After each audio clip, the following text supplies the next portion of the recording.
I'm telling you, I'm lucky. So I think the Lord is helping me too. So sister, listen to me. Let us be logical here.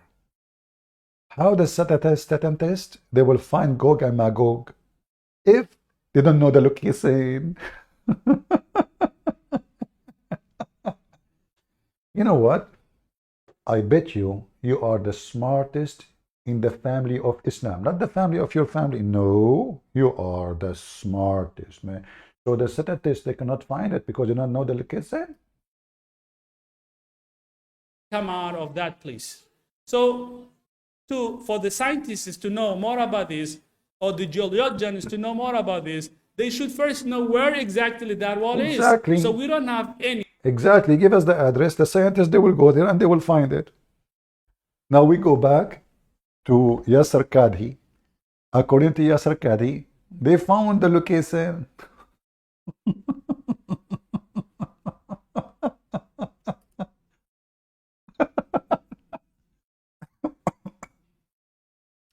I'm telling you, one day I'm going to die laughing. You do not know the location? No way. This guy, he said the caliphate, he sent a turjaman,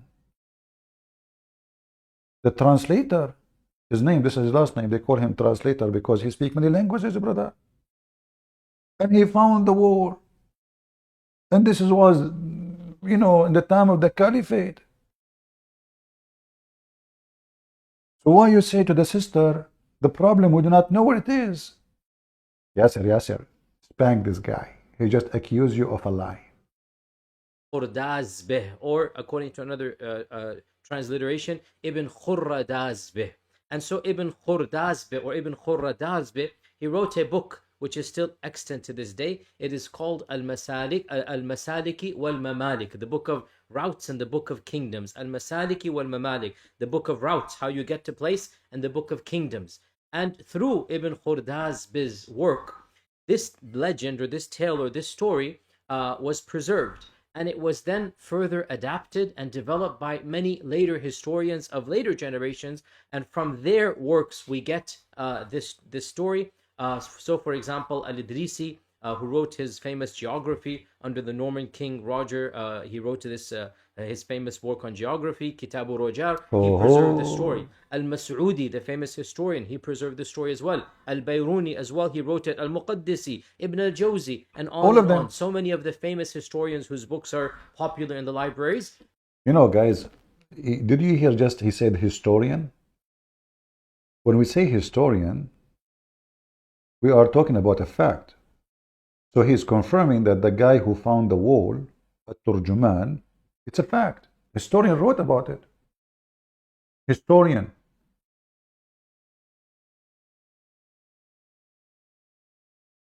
The guy, he found the gate of Gog and Magog, and he found the wall, and he took a piece of it. And by the way, if you want this video of Yasser Qadhi, in case you want to see the title about this, library chat 22, Gog and Magog, Yasser Qadhi, 1 year ago, in case you are looking for the video. So now it's a history, it's historian record. This is true. The guy, he found the wall. Well, as long the Muslim, they found the wall at that time, and the guy, he wrote in details the cities in his way. Why you don't tell everybody what he said there? You see, Yasser Qadhi, in his scam, he give you, let us say, a title. He found, but he don't tell us where, which is the most important.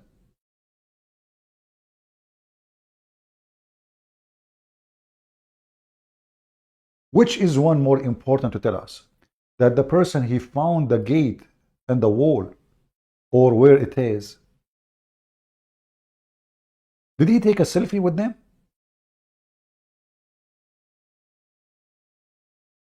Is that the Tarjaman? Oh, this Tarjaman look good. She went there, he went there and he took selfie with the Gog and Magog. It's history. Historian rewrote this. All of this, brother, is proven history. They took it from Ibn Khordazbeh. Now, this entire chronicle, this entire narration, has actually been translated into English, and you will find it in various academic articles and publications. And it is actually of great interest to many modern historians because Salama Tarjuman, in his dictation that he said, he gives a very detailed city by city description of his itinerary. And it does seem that where he went, it corresponds to what we know of the world at that time. And so he describes the cities, he describes the cultures. And so people in our times, they're taking great interest because it was very rare for a traveler to travel these long distances. You know, Ibn Battuta is well known, Marco Polo is well known. Why? Because it was very rare to travel. Brother, did Marco Polo found the Gog and Magog too? What Marco Polo he says about that? Why you are mixing Marco Polo with someone claim that he found an island, have women only, and they have 3 boobs? Listen to me. I'm willing to donate $100 to you if you tell me the name of the island where women there only and they have 3 boobs.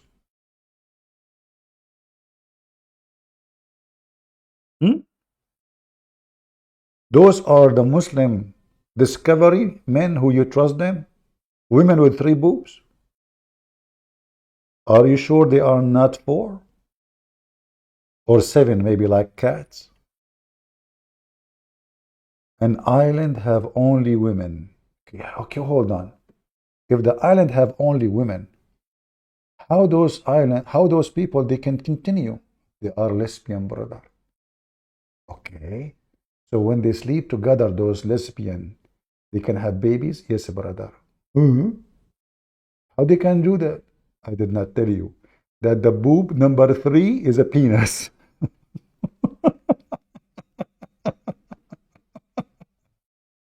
I mean, how stupid this religion is.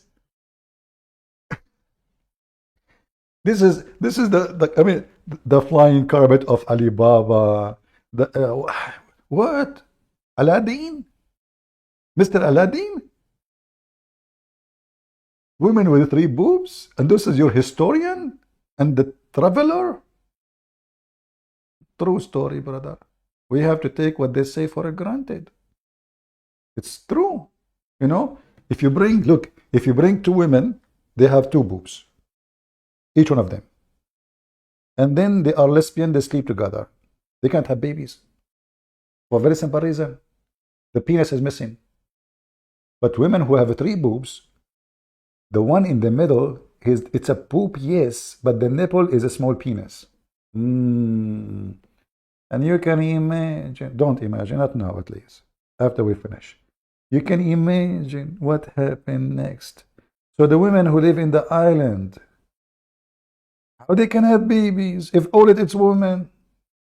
Maybe the same as the hadith says that in the day of resurrection, Allah, He ejaculate water from under His throne like semen.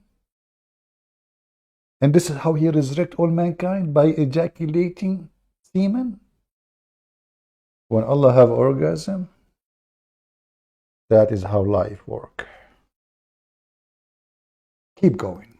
Travel. And so Salama Tarjuman, in his travel, he was one of the few who actually traveled so many countries and cities and distances, and then he dictated when he came back, and that has been recorded. Now, what's of interest to us, and in this particular library chat, Finally, is the claim of his to have actually come across the wall built by Dhul Qarnayn.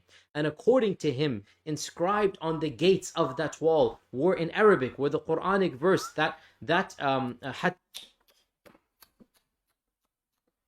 I'm so proud that I am an Arab. Even in the wall of Gog and Magog, the words and the signs is in Arabic. You go to Japan, any one of you went to Japan? Everything is just Japanese, no English. In the airport, Japanese, no Arabic. Shame. Shame. Even Gog and Magog. They could not deny our language. In the wall of Gog and Magog, it is written there in Arabic, brother. What it says in Arabic Quran, isn't it? And indeed, the wa'du Rabbi haqqa, and indeed the promise of Allah subhanahu wa ta'ala is a given. جاء وعد ربي جعله دكا. Inscribed on the gates of that wall were in Arabic, were the Quranic verse that حتى إذا جاء وعد ربي جعله دكاء وكان وعد ربي حقا. This is of course in Surah Al-Kahf, that when the command of your Lord is going to come, then the walls are going to break. Allah, He wrote that in the wall. Oh, sorry, not Allah. This is Zulqarnain. It turned to be Zulqarnain. You speak Arabic too? He's an Arab.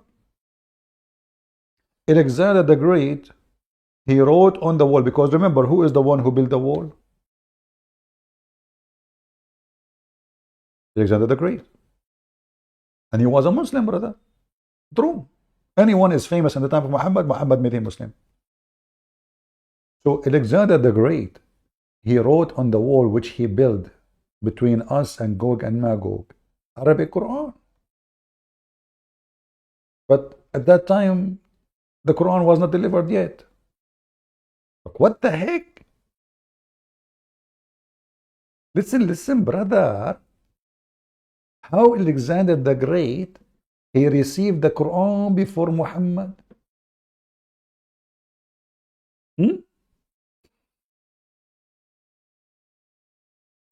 People, are you sleepy?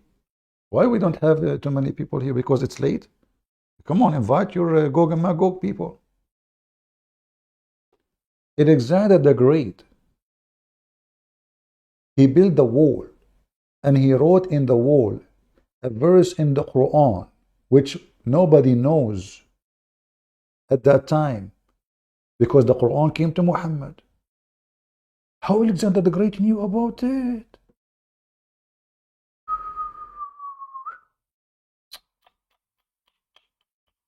Have you ever witnessed Gog and Magog in real life? Yeah, actually, once I did. You know, there's a guy, is a friend of mine. He told me, I told him, how are you doing? He said, man, my mother-in-law, she is giving me a hard time. You know, by the way, when you have time, stop by if you are driving close by. So I stopped by, and I knocked at the door. A lady, she opened the door. I said, is this the place of etc.? She said, yeah, it's my son. I said, oh, okay. Is he here? She said, he's going to come very soon. Get in. Make coffee. She's an old woman. So I get in.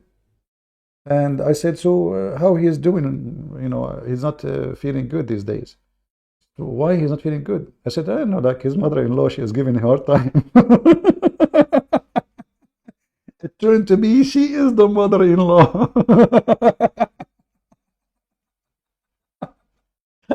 I look at her face, how she changed. What happened? What I did? What just happened? Gog and Magog is there. I saw Gog and Magog live. Her hand started shaking. She said, what he said to you? I said, what's wrong with her? You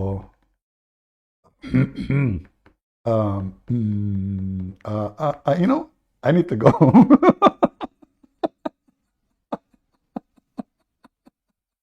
I said, no, tell me what he said to you. So, you know, I mean, and then the guy called me, he said, what the heck you did, man? I'm going to get divorced.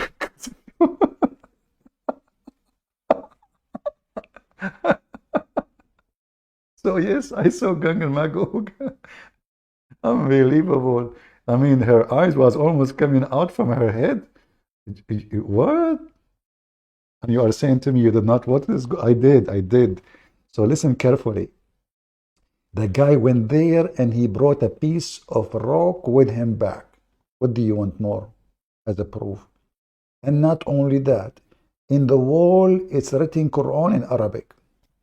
What do you want more? Which a Quran given to Muhammad thousands of years after. What do you want more? It turned to be that the Quran came to you know, Alexander the Great long before Muhammad. Isn't it? This is an astonishing discovery. Say it again. He found there the Quran. inscribed on the gates of that wall were in Arabic, were the Quranic verse that حتى إذا جاء وعد ربي جعله دكاء وكان وعد ربي حقا. This is of course in Surah Al-Kahf, that when the command of your Lord is going to come, then the walls are going to break. And indeed, the wa'd Rabbi haqqa, and indeed the promise of Allah subhanahu wa ta'ala is true. True story. Now, he takes it as a given, meaning Salam and Ibn Khurdazbeh. He takes it as a given that Dhul Qarnayn is actually Alexander. And that's why Ibn Khurdazbeh calls the wall, he calls it the Radmu Iskandar, the wall of Alexander. And this was actually the common belief of many historians and mufassirin. Do we have any Greek people here? Anyone from Macedonia? It turned to be that the Macedonian are Arab and they speak Arabic. Now I know why in the Spartan they said Dargam, Dargam, Dargam, Allah Akbar, Dargam. The Spartan, they speak Arabic. The 300. Alexander the Great, he was an Arab and he wrote in Arabic Quran. He had Quran before Muhammad.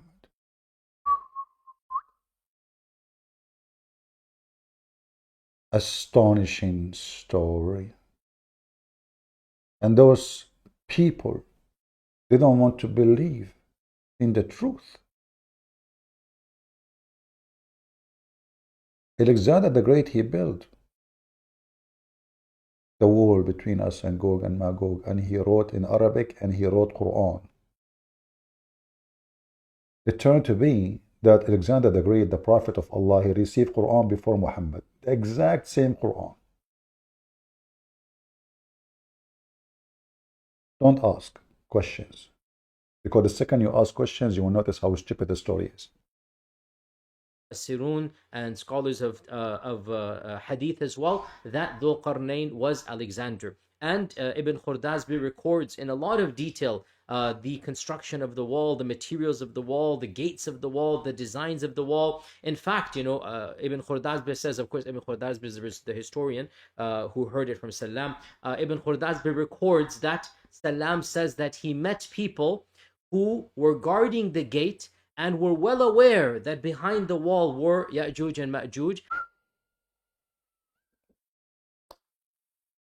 Aman Rabbi Aman. Yas Rakadi, 18 Rumman. What? In fact, it is a fact that he found people, they are guarding the gate. Who hired them? Who? They must be Muslims. And why they are guarding the gate if they cannot go until they say inshallah anyway, and then nobody can stop them? What's the point of guarding the gate? So there was people guarding the gate.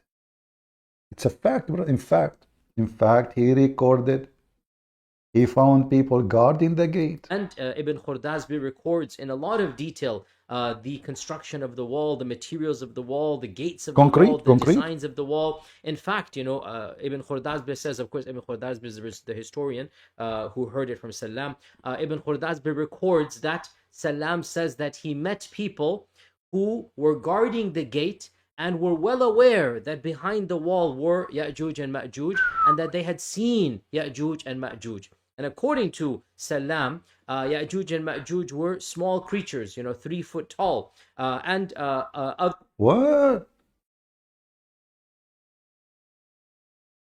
They are what?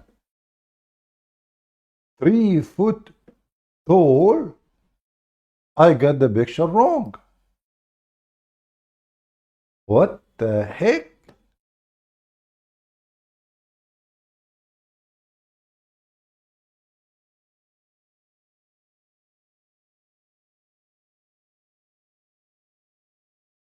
I cannot believe it.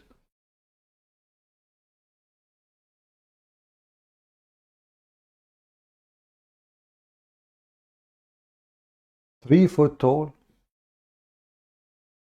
Is that taken from the Hobbit?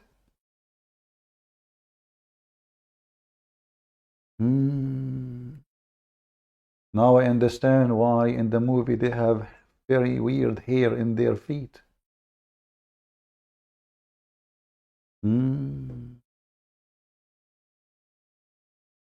Is it this is the same guy we are talking about? Which is 3 foot tall? I think it is. I found the guy. Hold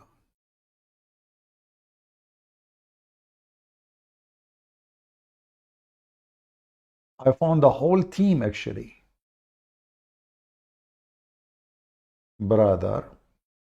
3 foot talls? Okay, hold on. Commercial break.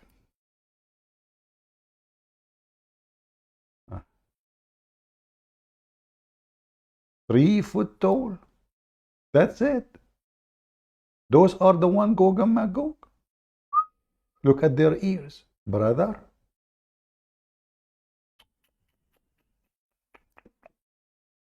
They are through 3 foot tall and they will conquer the whole earth.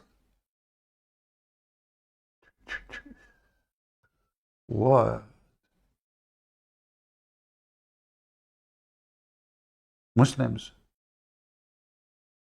you cannot be serious.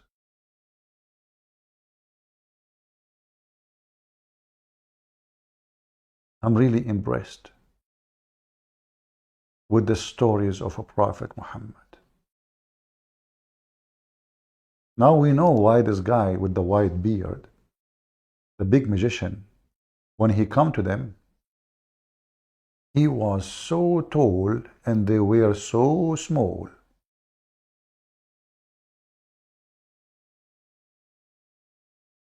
Because they are Gog and Magog.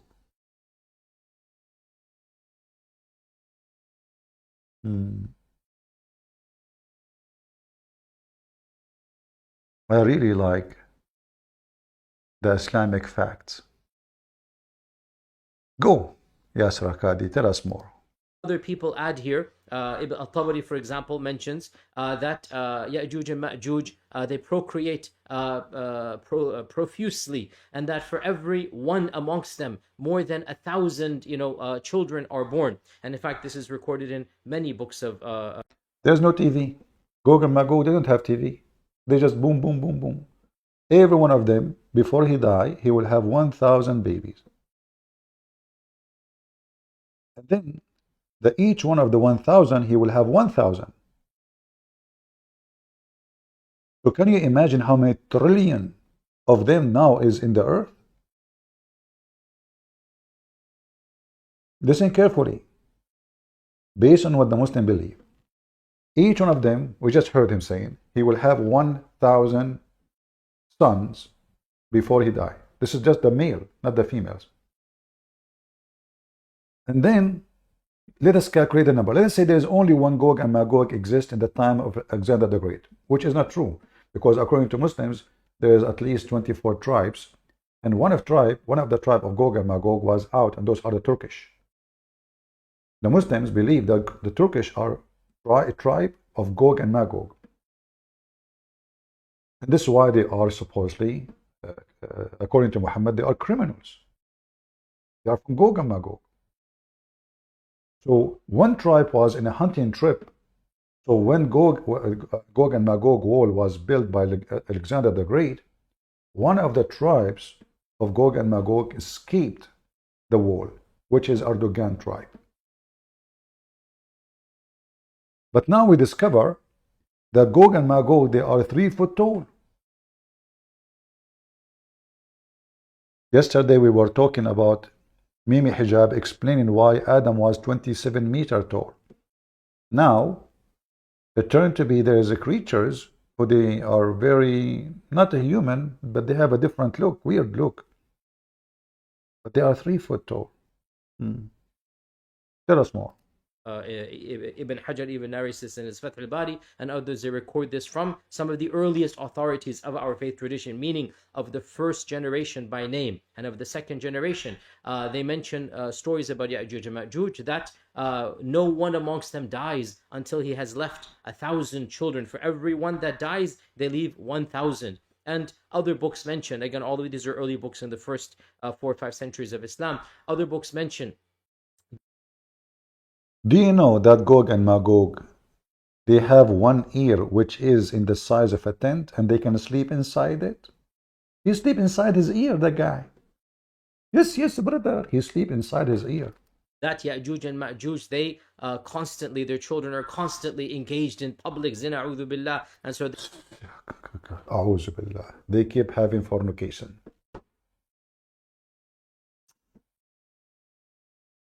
I cannot believe it. Gog and Magog, they keep having fornication? A'udhu billah. Well, don't you have 4 wives? Huh? You are a fornicator too. You keep fornicating non-stop. Beat them, beat them.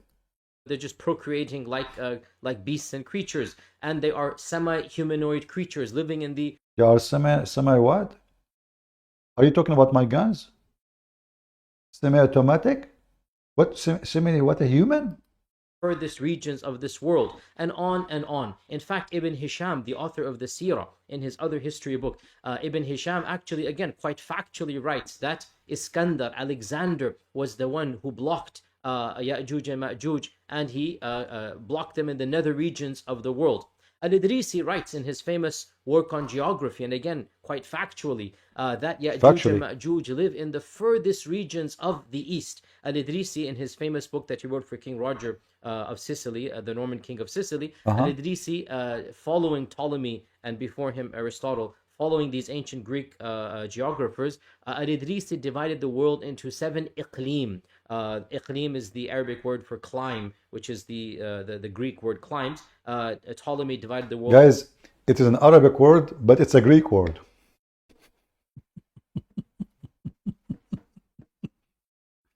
I'm sure that the Greek, they learned this word from the Arab. Yeah. Into 7 zones or 7 iqlim, and each of these iqlims was further divided into 10 latitudes, if you like. And so, of course, the furthest of the iqlim is the 7th iqlim, and the furthest of the furthest is the 10th latitude within the 7th iqlim.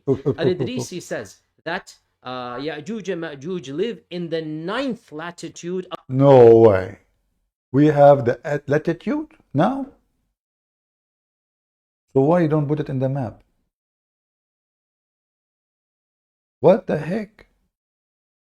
Of the 7th iqlim, because the 10th latitude is inhospitable. There is nothing there except barren land and whatnot. And so Al-Idrisi in his, and he said this quite factually in his book, you can still read it to this day, that he basically says that the furthest most eastern region of the world in the 9th latitude of the 7th iqlim. Oh, look at details of science. In the 7th latitude of the 9th territory. Listen. You take Highway 101. You exit, go to Santa Cruz.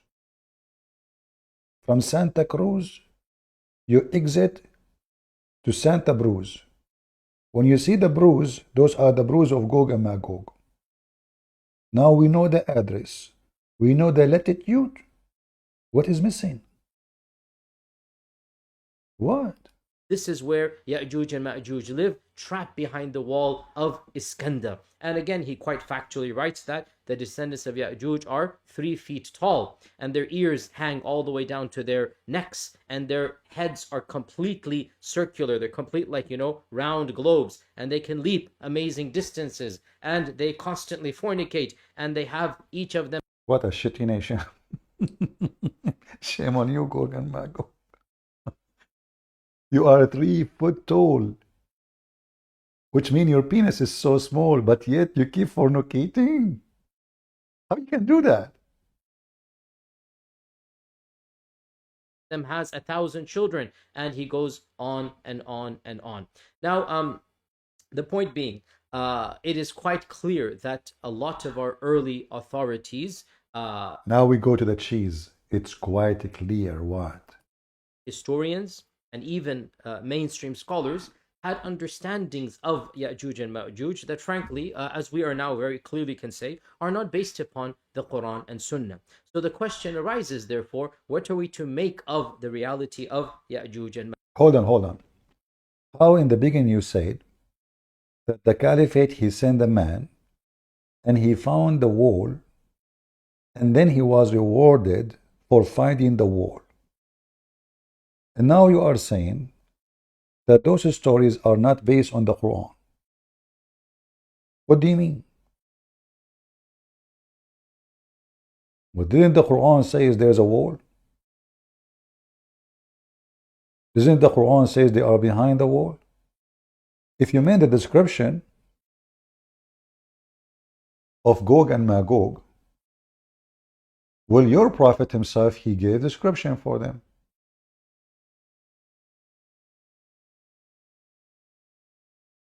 What do you mean?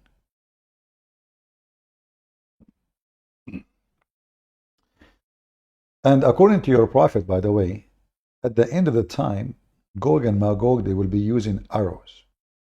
And the Muslim, they will light their fire by the wood of those arrows. It's arrows made of wood. At the end of the time.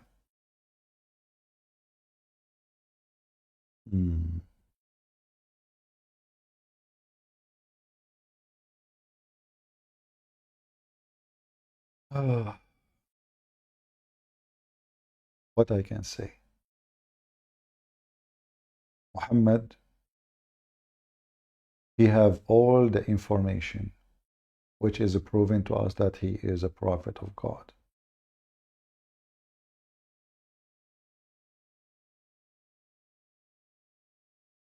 But just to show you how we can get Muhammad busted in 2 seconds.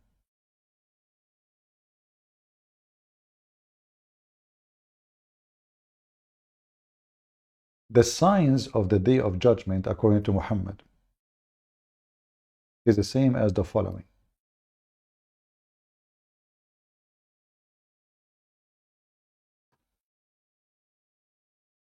The Messenger of Allah came to us all of a sudden. We were busy. Between two brackets, discussion. He said, what do you discuss about? They, the companions, said, we are discussing about the last hour. And now Muhammad, well, he is the prophet. This is his specialty. He got a degree from Oxford in it. University of Pervert. And he said, thereupon he said, it will not come to you until 10 signs before, which means 10 signs happened. They have to happen before the judgment day come to exist. And he mentioned them, starting with smoke. You ask the Muslim, what is that? Allah knows best. Dajjal. Who is the Dajjal? Is a person who is supposedly the false Messiah. So smoke first, false Messiah second. Then the beast who will come in the ground. If you go to chapter 27, verse number 82, and you can read the interpretation of Ibn Kathir, you will find description of the beast who will make all mankind either black and white. The bad ones, he will make them black because Muhammad is racist. And the Muslims, Allah will make them all white because Allah is not racist. Then the rising of the sun from the west. Muhammad, he believed, according to him, that the sun will come from the west. Why? Because the sun goes every day, sleep under the throne of Allah, under the water, in the murky, boiling water. And then every day in the morning, ask Allah for permission to come back. Where? To where it came from. Which means from the east. But then in the day of judgment, Allah will not give a permission to the sun to go back as normal, but he will command the sun to come from the west. So this is the sign to happen.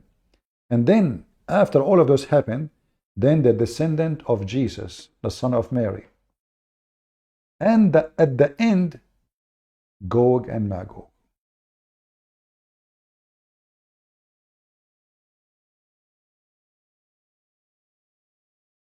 And then he said, and the land slide in 3 places, one in the east, one in the east, one in the west, and one in Saudi Arabia or Arabia. Those are the signs. You can read the rest.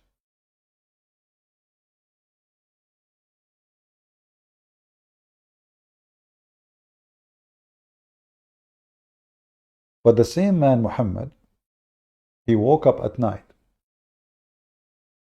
and he said, remember this hadith here. This is Sahih Muslim, hadith number 2901a. The same Muhammad, this is how stupid he is. He was so worried because Gog and Magog, they just came or almost coming out. He was terrified. But he just said that this will happen in the day of judgment, even after the coming of Christ. He woke up with red face, which is the Muslim says clearly that obviously he is a very white man. And yet the Muslim, they come to see you, they say to you, you are following your master, the white man, Jesus. But there's tons of reference of Muhammad being so white. And they have videos about him claiming that he is so pretty, white man or girl. So the Messenger of Allah, he woke up and his face was red. And he was saying, La ilaha illallah, La ilaha, which this is a word Muslim they say when something really bad happened. Like in a funeral. No God but Allah. No God but Allah. We to the Arab. The Arab. From an evil that has drawn nigh. What the evil is coming, what? Is very soon, is here. He's speaking to his people, the Arab. Today. Not next year. Not next century. Not 1,000 years from now. Today, a hole has been opened in the barrier of Gog and Magog. Here you need to remember, as long Gog and Magog, they will come after all the sign he mentioned, which means the sun come from the west, the Messiah he come, the Dajjal he come, the false Messiah he come. All those signs. Muhammad now, he skipped them all. Suddenly they are here. And he is terrified. Today they open the hole. When he said they open the hole, we just heard the Sheikh speaking of that Gog and Magog, they keep saying, they keep trying to open the hole, but they cannot open it until one day they say, Inshallah. When they say Inshallah, where is the video?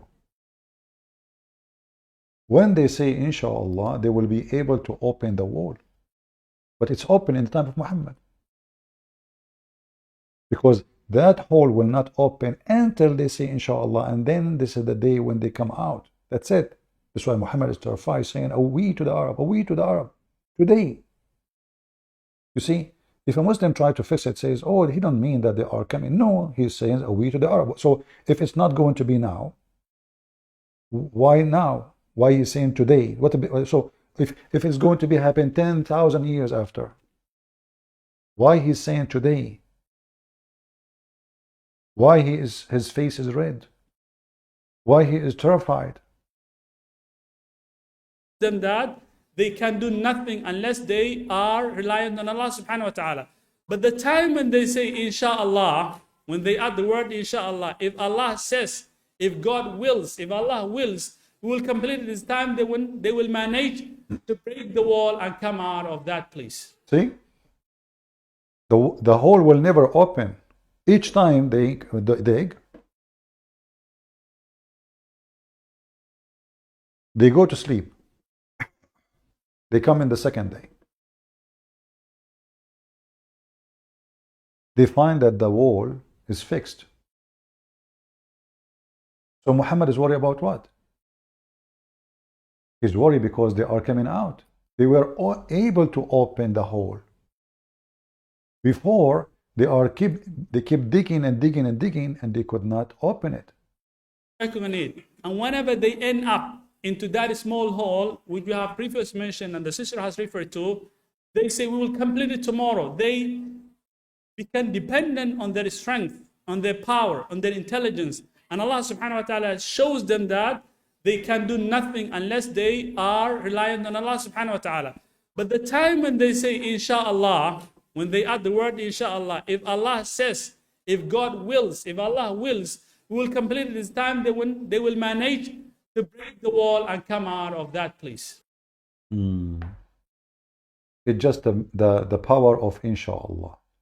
And as you see, if this is what really will happen, and Muhammad did not mean that they are able to open and go through, then why Muhammad is worried?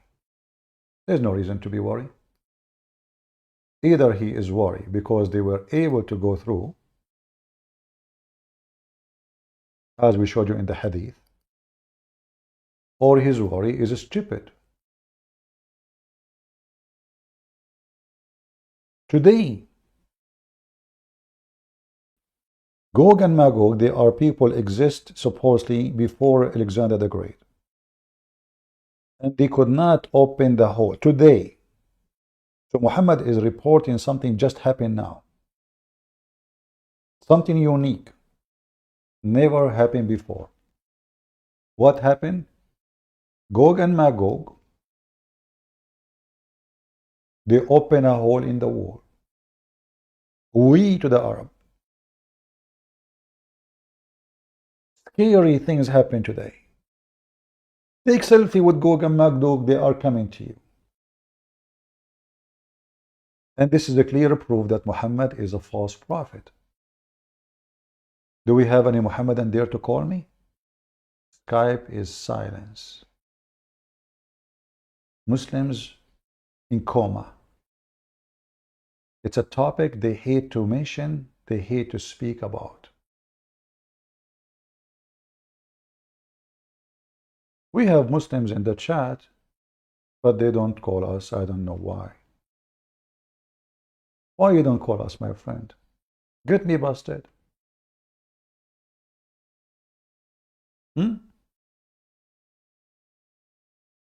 What is the problem?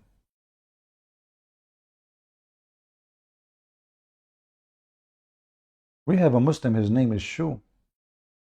My friend, at least call me and throw your shoe at us.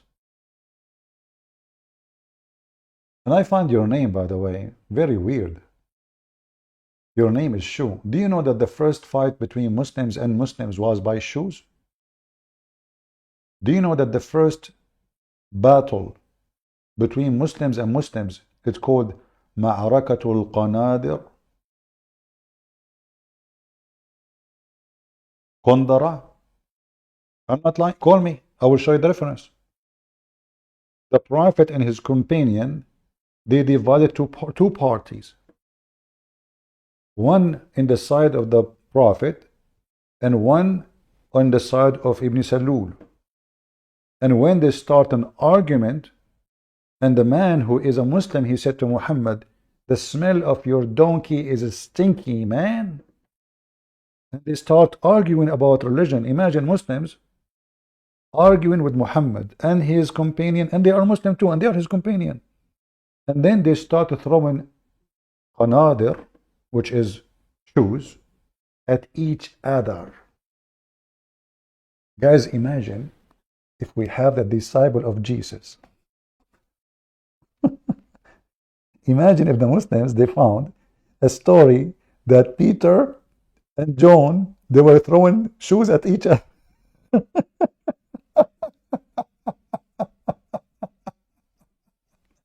Hey John, chip in. What are you doing, Peter? Those are the disciple of your prophet, the companion, and Muhammad with them, and they are throwing shoes at you. So call me shoes. Your name is so interesting. I mean, Muslim names, they remind me of tons. You see, you refresh my memory. I have all the laundry of Muhammad in my head, all his panties. The shoe fight, between the Muslims? The Prophet and his companion fighting, throwing shoes at each other?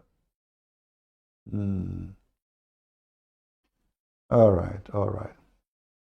I will expose CP and get him busted with his own Bible. Call me, call me. Call me, baby. You know, I find it very stupid from the Muslim. They say that you will get me busted from my own Bible, but they cannot get me busted from their own Quran. Okay, call me and get me busted from my own Bible. The one condition, you have to use the Quran too. I don't mind. I want you to use two weapons. The Quran, the ultimate weapon of Islam, and use the Bible to get me busted. Call me. Do you dare? Or you are afraid I will make you in the corner, even if you are living inside a circle or a square?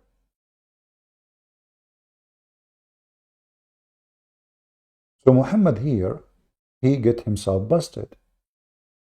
He claimed that the coming of Gog and Magog is happening now. And that was 1400 years ago.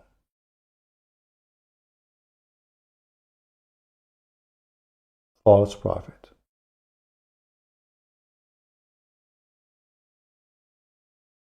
Who can deny?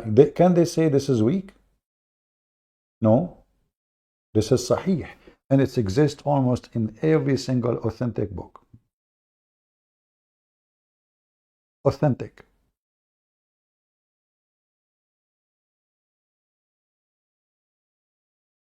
And he gustered indicate of the size of the hole.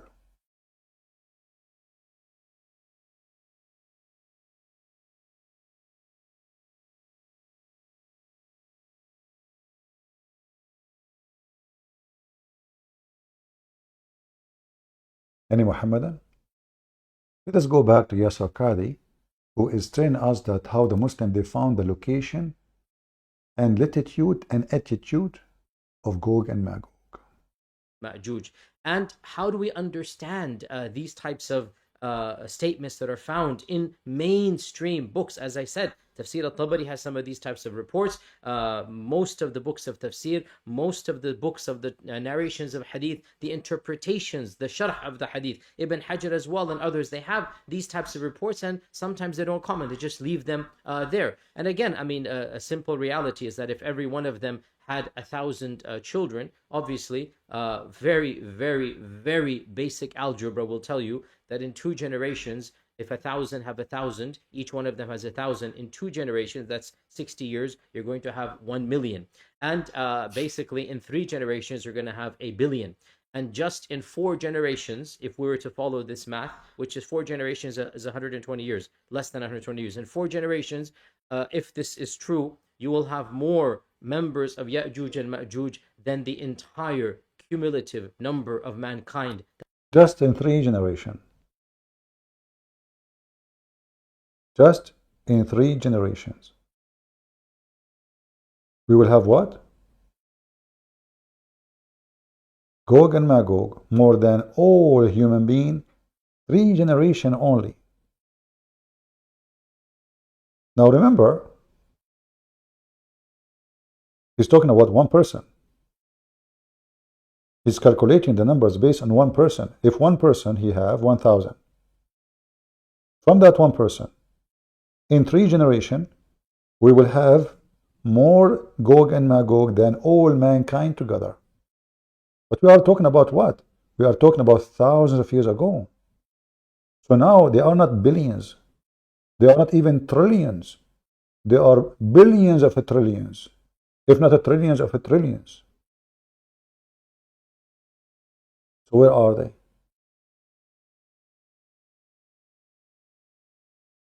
Any Muhammadan? This is a topic they don't dare to answer. They avoid talking about it because it is an embarrassment. Is those stories to take into account? Yasir Qadhi, He answered yes, Qadi. Not surprising that our medieval scholars believe this type of stuff. Obviously, dare I say, anybody who knows science and geography and modern civilization, you cannot believe that there is a tribe for 4,000 years trapped behind a wall. I mean, if you believe in that, you are stupid. If you believe this, that's your position. That's your position. But this is exactly what the Quran is saying. This is exactly what the Quran is saying.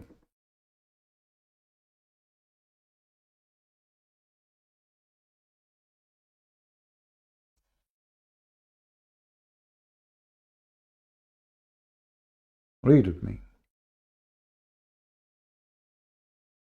Oh, I forgot you are a Muslim. You cannot read.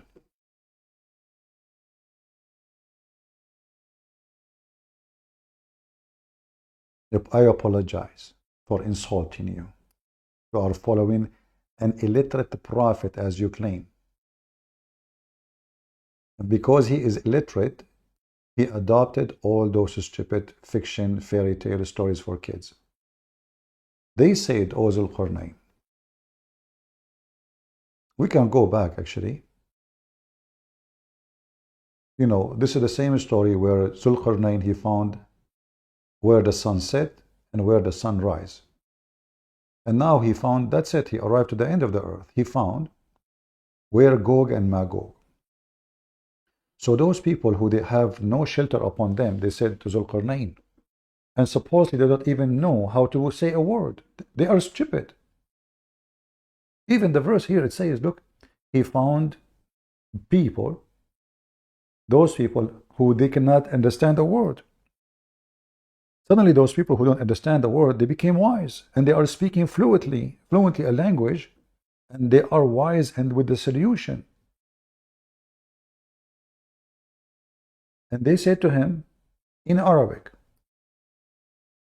Zulqarnain, Gog and Magog, they do great mischievement in the earth, brother. Shall we then render the tribute in order that you must react the barrier? What kind of translation is this? Let us see, translation of who this translation? Yusuf Ali. He was using Google even though there's no Google at that time. Hold on. Imagine Gog and Magog is there. And now Alexander the Great, he occupied them and they want to pay him. They are saying to him, we will pay you. I mean, the guy, he just conquered your land. You pay him what?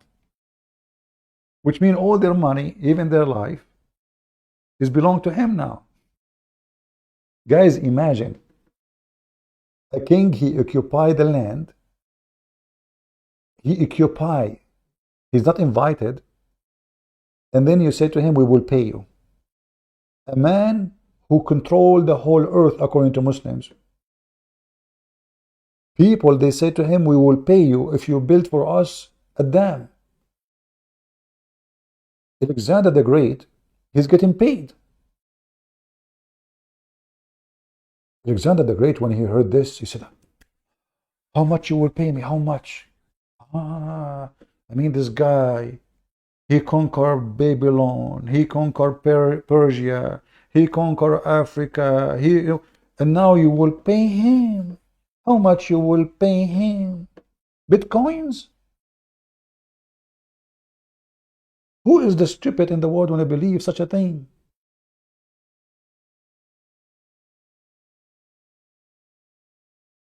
So Alexander the Great, he conquered my country, and now I say to Alexander, hey, listen, Alexander, build for us the wall, I will pay you, okay? Who is the stupid when I believe in such a garbage story?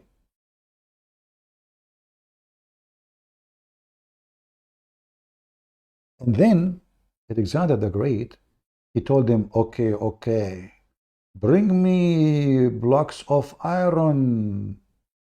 The wall is made from iron. A wall will stand the test of time for thousands of years, made from what?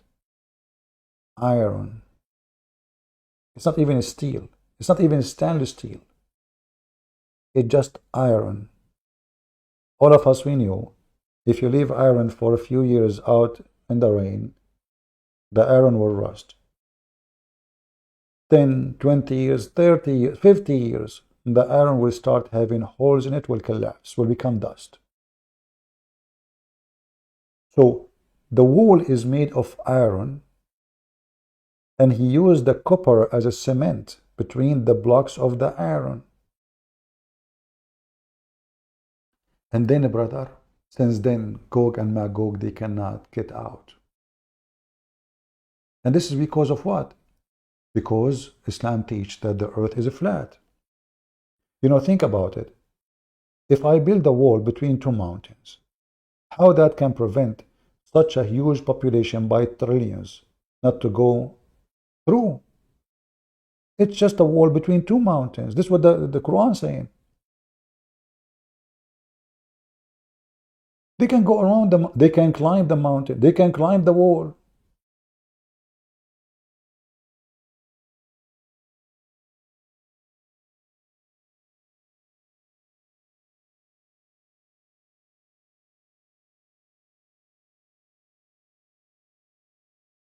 It is a wall between two mountains. Let us say I'm going to go to India, and there is some mounts, let us say the highest, Himalaya. But I do not know, I need to go only through this. I can go around it and go to India.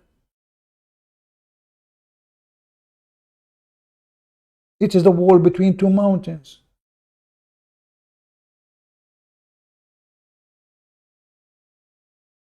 Do we have any Muhammadan who would like to join us? Live on air. Nobody is interested to defend Allah and His Messenger in his fairy tale stories.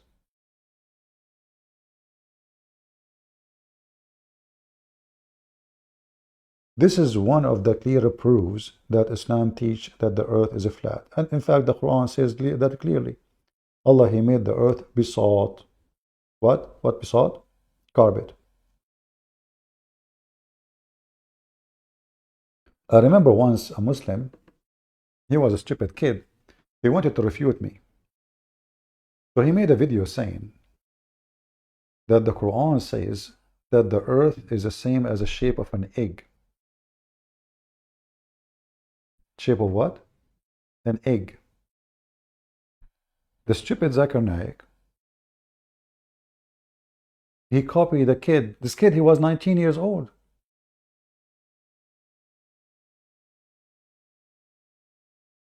Refuting Christian Prince.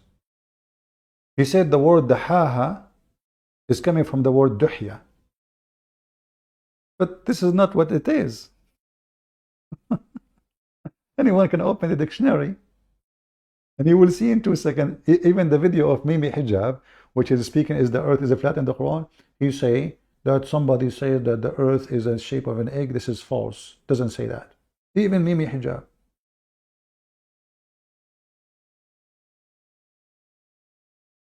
That's why we like, those Muslims getting each other busted. What is the shape of the earth according to Zakur and Yuka, peace be upon him? Watch and love. He copied that from 19 years old kid. He was trying to refute me. And then all the Muslims copy the same. Quran mentioned the earth shape. What is the earth shape, as you see? Previously, the human beings, we thought that the earth on which we live, it is flat. It was in 1577, Sir Francis Drake, when he sailed around the earth, he proved that the earth was spherical. Quran mentions in Surah Luqman, chapter number 31, verse number 29. It is Allah subhanahu wa ta'ala who merges the night into day and merges the day into night. Alam tara anna Allaha yulijul layla fin nahari يُولِجُ النَّهَارَ فِي اللَّيْلِ. It is Allah subhanahu wa ta'ala who merges the night into the day and merges the day into the night. Merging is a gradual and slow process. The night slowly and gradually merges into the day, and the day slowly and gradually merges into the night. If the earth was flat. But what do you mean he merged it? You stupid. When the earth is, if the earth is not flat, the verse you just quote, it confirmed that the earth is flat according to you. Because you are saying that Allah, He merged the night into the day, which means it's happening all over the earth in the same time. But we know that when it is daytime in USA, it is night in Australia or Indonesia. This is not true. And there's a certain area when the night is merging into the day, or the opposite. There's a certain area is totally dark now, and there's a certain area is totally day while the merging is happening. So even what he is mentioning is a proof that the earth is flat. There would have been a sudden change. It would have been a gradual process of night merging into the day and day merging into the night. Allah gives a similar message in Surah Az-Zumar, chapter number 39, verse number 5. It is Allah subhanahu wa ta'ala who overlaps the night unto the day and overlaps the day unto the night. The Arabic word used here is kawara, which means to overlap or coil. The Quran says it is Allah subhanahu wa ta'ala who overlaps or coils the night unto the day and overlaps or coils the day unto the night. Coiling, the word kawara is used, how you coil a turban onto your head. So this overlap. Remember and coil. Remember what he's saying now. It's not the earth going around itself. It is the day and the night, because the Quran considers the day and the night, they are objects. They are the ones going around the earth, not the earth going around itself. Do you see why this religion is stupid? How come from all those people they are watching, nobody said, hey, listen, listen. How Allah, He says that He flipped the day and the night around the earth or over the earth, when the fact is there's nothing called day and night moving. It is the earth. So if the verse in the Quran is true, then Allah should say it is Allah who made the earth move around itself and go through the day and the night. But what he said, Zakir Naik now, that the day and the night is the one is moving around the earth. I don't know if you will mention here the egg thing, but we will see. Listen carefully. Everything he say actually proving that the earth is flat until now. Kawara is used, how you coil a turban onto your head. So this overlapping and coiling of the night unto the day and the day unto the night is only possible if the shape of the earth was spherical. If it was flat, it was not possible. False. And Allah further says in Surah Naziyat. Now he will go to the egg. Now the egg is coming. Are you ready, Muslims? Chapter number 79, verse number 30. We have made the earth as an expanse, and we have made the earth egg-shaped. وَالْأَرْضَ بَعْدَ ذَلِكَ دَحَاهَا. You don't know Arabic, by the way. This guy do not know Arabic. He don't know a single Arabic word. But now he's quoting the Quran in Arabic. He claimed that he know Arabic, because now he want to tell you what the word dahaha mean. Tell us. وَالْأَرْضَ بَعْدَ ذَلِكَ دَحَاهَا means, and then we made the earth egg-shaped. One of the meanings. We made what? The earth egg-shaped. Did you hear it?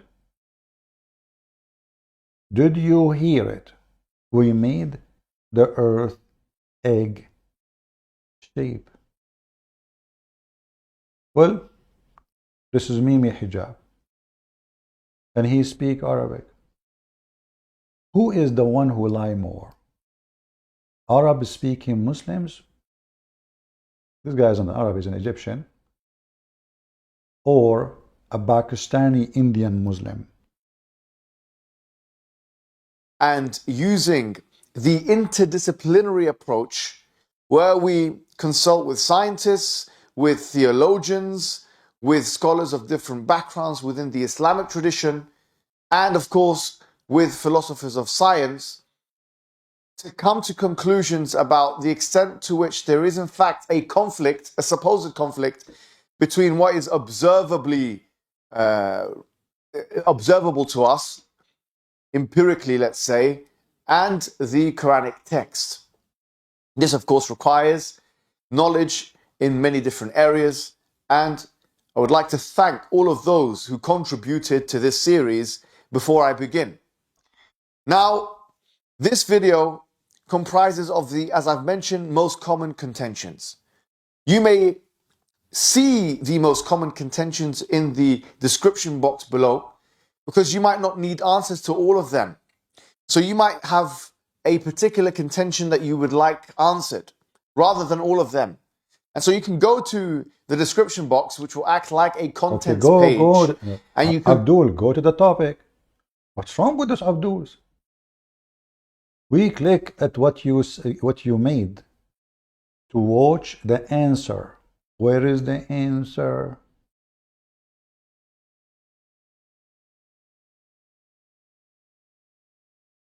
Actually collating data. Maybe there's a mistake in the, let us see, maybe he went 1 hour. The earth is a flat, hold on, the earth shape of an egg. Maybe he made a mistake, it's 1 hour. And his timeline, or maybe YouTube have an issue. In the timeline it shows that he did it right.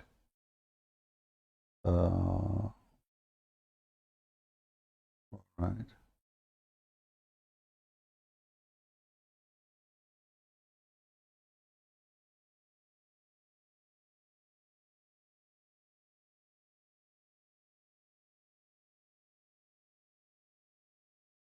Let us see.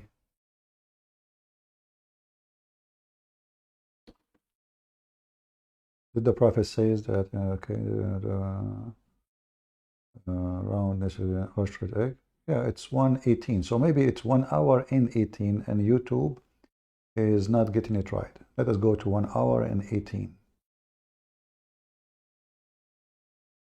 Let us see. And it should be left in the dustbin of history. And I hope this answers the question. Wassalamu alaikum wa rahmatullahi wa barakatuh. Assalamu alaikum wa rahmatullah. Today, inshallah, we're going to be talking about another claim that is made by the proponents of scientific miracles. And we're not saying, by the way, that all of their claims are false. We're saying that the method itself has limitations, and No, all of them, they are false. Lili Dawa said that all scientific miracles, they were debunked and they does not make sense. This is your girlfriend. What do you mean they are not all false? Lili Dawa herself, she said, scientific miracle, all of them, they are debunked. Those are the boyfriends. They don't even agree about what they believe.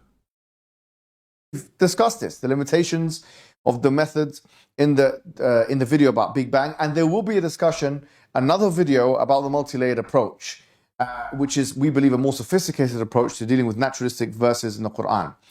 But in terms of this now, the claim that is usually made when trying to prove Islam is scientific is a claim in chapter number 79, verse number 30, where Allah subhanahu wa ta'ala says, وَالْأَرْضَ بَعْدَ ذَلِكَ دَحَاهَا. And they said, or they translate this to mean, and the earth, we have made it into an ostrich egg. Now, this is a false translation, with all due respect to all of those who are making this or saying this. It's a false translation, which is why, to my knowledge, I don't think anybody has ever translated that into the English language in this way. And not only this, but we would see that all of the exegetes of all time in the medieval period, practically all of them or none of them had said anything like this. So this is probably one of the worst examples, with all due respect, once again, of distortion and superimposition and contriving meanings into the verse which are not actually there in any way, shape or form. Who want to make a short video about those things? Muslim getting Muslim busted. How many times I said to Muslims, how many years I say to them, it's a lie. It doesn't say an egg shape, and the Muslim, they say to me, it doesn't say that, CP, you are a liar. In fact, the word dahaha means flat. It's the opposite. Have nothing to do with egg shape in any clause, in any meaning, in any dictionary. That's why if we go in the Quran and we read the translation for the word dahaha in every Islamic translation, as Mimi Hijab, peace be upon her, said, you will find the Muslim, they never mention anything about egg, as he said. In fact, they say the earth made it flat. Yes, and after that, the earth was made flat. Here they say spread the earth. If you go to the interpretation, 79 verse number 30, let me show it in front of your eyes. And after that, he made the earth flat. Flat. So look how Muslims, they deceive. This is Zakir Naik, claimed to be a scholar, claiming to that he know Arabic. He's a sheikh.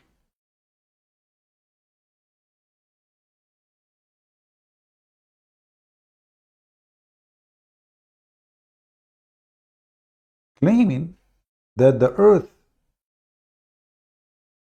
in the Quran mentioned to be round. But this is totally false. You know, when Muslim, they bring Zakir Naik, you will notice they bring like 10,000 people to listen to him. Do you think in the 10,000 people, Muslims, nobody went and read what the Muslims themselves, the scholars of Islam, Muhammad himself said about this? So look at the deception. The word dahaha mean he made it flat. The Muslim make it an egg. Do you see it? Is that me saying the earth is flat?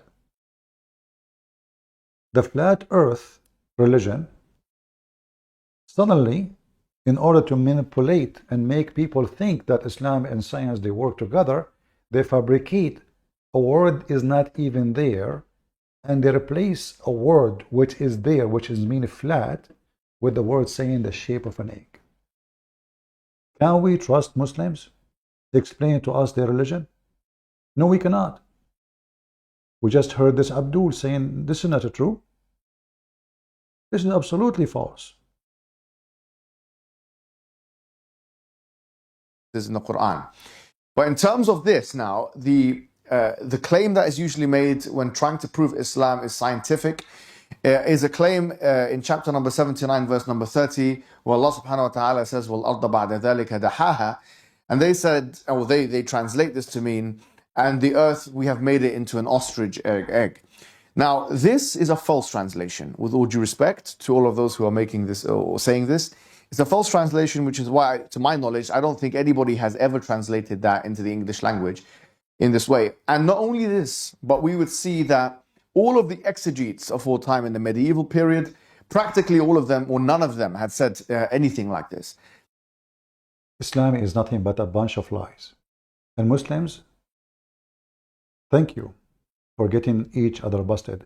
And by the way, Mimi Hijab and Lady Dawah, when they do those things, not because they care for the truth, no, but they want to show the Muslims that they are the one who have something others don't have.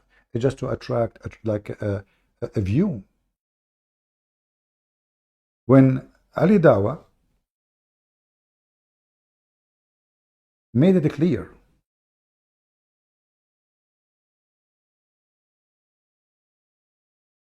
that scientific miracles is debunked,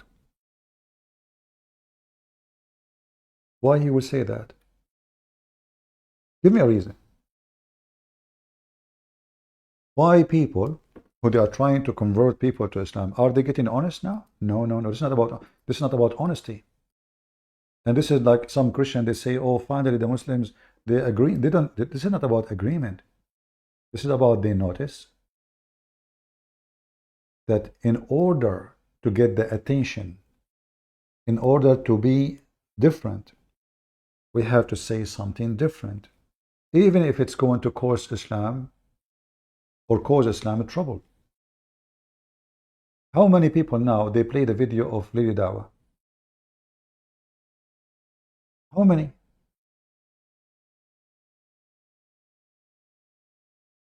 It was a very smart move. He screwed every single Muslim liar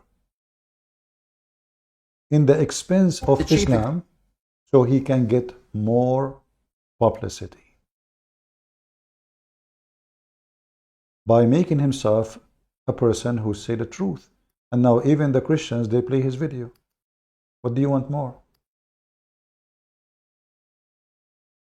What do you want more?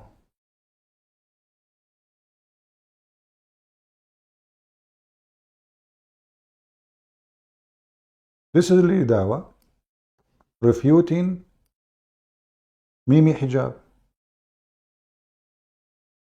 Go.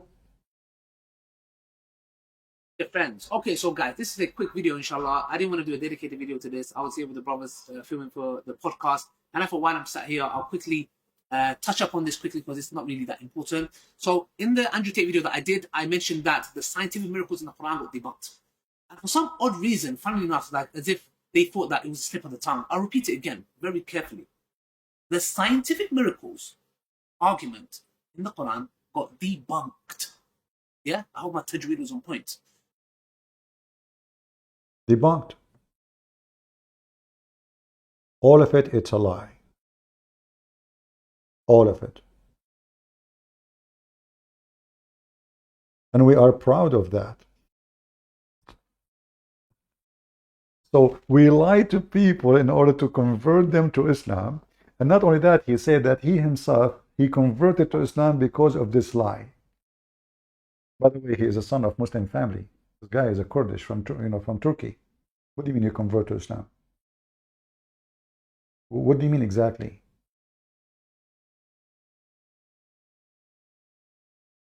In order to get publicity, he claimed that he is a convert when he is a son of a Muslim family. Then how you converted to Islam? Like if the guy, his family, they were Christians or maybe atheist or no. He convert, that will make him a convert and that will give him more publicity. Right now, if I say I'm an ex-Muslim, and by the way, according to Muhammad, I am an ex-Muslim. Actually, all of you are ex-Muslims because Muhammad said everyone is born as a Muslim. And then his parents, they make him a Christian or a Jew, etc. However, you notice that if somebody says he's an ex-Muslim or he's a convert, he gets more view because people will be more interested to see why this person changed his religion.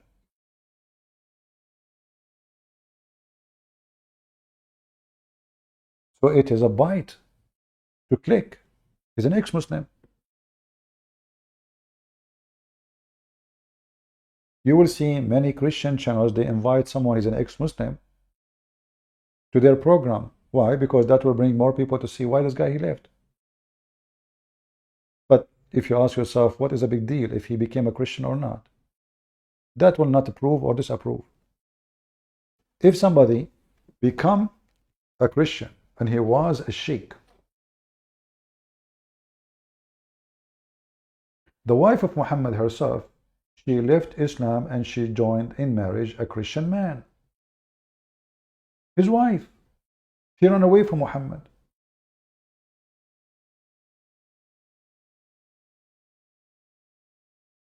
But that doesn't mean that Islam is false because she did that.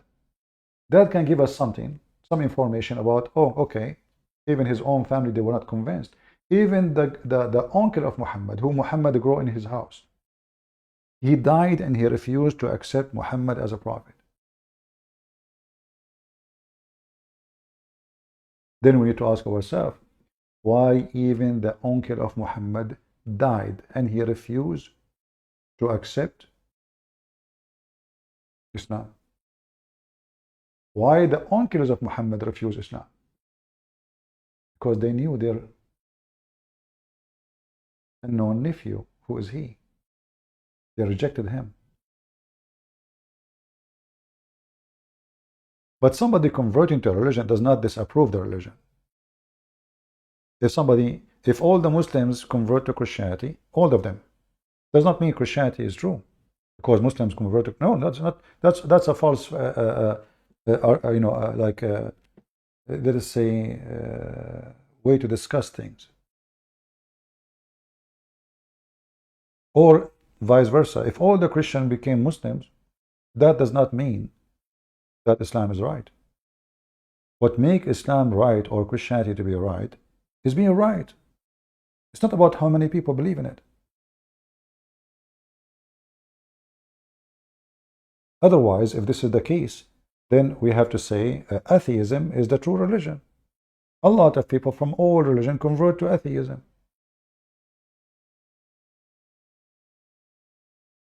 So we don't use a false, like a fallacy the Muslim they use, or philosophy. We don't care.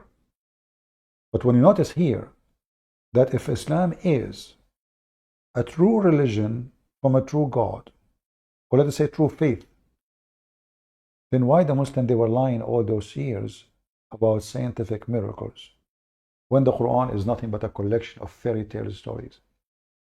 What is the reason? Only satanic people will do so. Did you see the debate between Brother Rashid and Spencer versus Daniel? There's no debate there. There's a debate. I did not see a debate. I did not even watch all of it, but I find it funny, silly, and stupid. Christians, and I repeat many times, Christians until now do not know how to debate. They focus in the political side of Islam. Who care? You can use that as a part, let us say, as a rock to build your argument. Little tiny rock. But this is not the way to disapprove any belief. Christians until now do not know how to debate. Until now, I did not see one single Christian knows how to debate. A Muslim, he, like, you see, we choose a topic. Even the topic is stupid. How even you agree with the topic? And the host, obviously, all what he cares is publicity. You have a program. He bring everybody. Somebody want to talk about oil. Somebody will talk about fashion. Somebody will talk about Viagra. He just want publicity. He have nothing to do with the Christianity. The host himself, he don't even understand what Christianity is. And the host, he dictate the questions and the topic. So what is the debate? A host should not be involved in it. The host is somebody says, your turn now. But you will see there the host is making speeches. So it's very funny of you Christians when you say, what do you think about this debate? What is the debate? They stuck with the guy. Oh, in Islam, Spencer, he said in Islam, the Muslim, they can kill Rashid. So what? Is that now how you prove that Muhammad is a false prophet? That's it. What about Muhammad the flying carpet? What about Muhammad false prophecies? What about the sperm coming from the backbone? What about hail coming from mountains in heaven? What about the flat earth? What about Gog and Magog? What about Mary, the sister of Aaron? What about Mary is the daughter of Amran, which is the father of Moses? I mean, we have endless serious stuff. Hey, this story now, they want to kill Rashid. They want to kill me. They want to kill everyone. Like the people now, until now, did not see ISIS in TV. Nobody noticed that Muslims are violence. And now the debate is going to prove it. Do you see why I say those debates are funny and silly? When you want to debate Islam, hit the head of the snake, not the tail. What many Christians they do, they go after the tail of Muhammad. And then the Muslim, they find the luxury time. Oh, okay. Well, in your Bible it says if somebody leaves Judaism, kill him.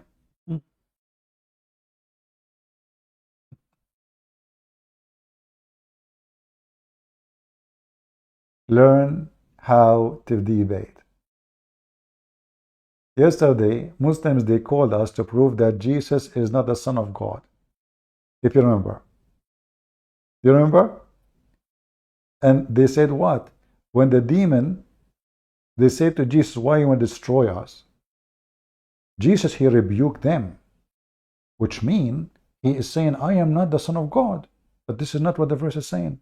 We can get them, but the second I asked him, this potato, so why the demon, Satan, the devils, saying, Son of God, why you want to destroy us?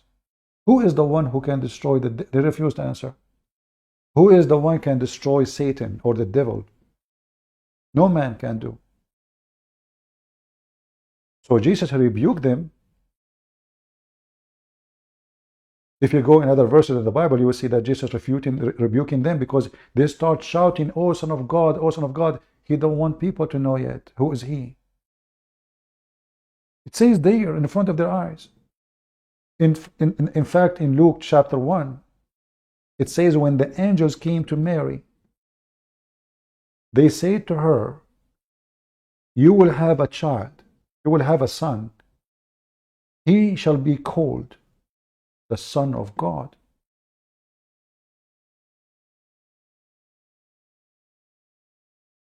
Muslims, they have a logic. Use their logic. And their logic always get them busted. When they make a comment about our book, claiming our book says something, well then we have to find it all over the book. They take a phrase, Jesus, he rebuked them, but in fact, Jesus was rebuking them for two reasons. Number one, you cannot question God. When Satan came to Jesus and said to him, if you are the Son of God, what Satan he said to Jesus? If you are the Son of God. Did Jesus say, I'm not? When the Pilate, when the priest, when the Roman ruler, they brought Jesus to court. And then the high priest says to Jesus, did you claim, did you say that you are the Son of God? What Jesus said? You just said so.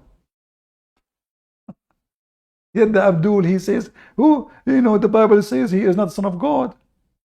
Liars. Fraud. They lie about their book.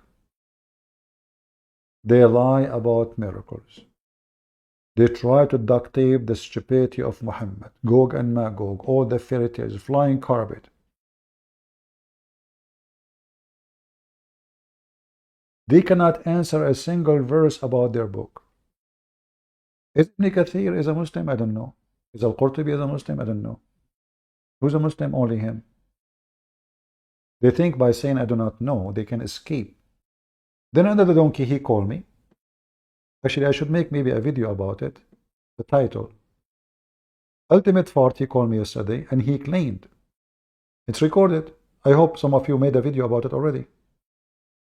He claimed, when I showed him the verse of the Quran, that Muslim women, in order to be proven to be fornicating, she need to find, or the husband, he have to find 4 witnesses. Potato Ultimate Fart called me yesterday, it's recorded. He said, not in the same time.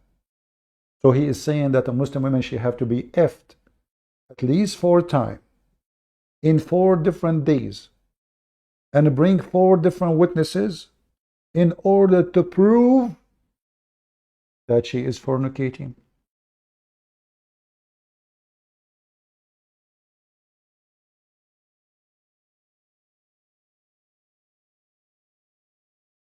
Isn't it? This is really good. Open your Skype. My Skype is open. Potato.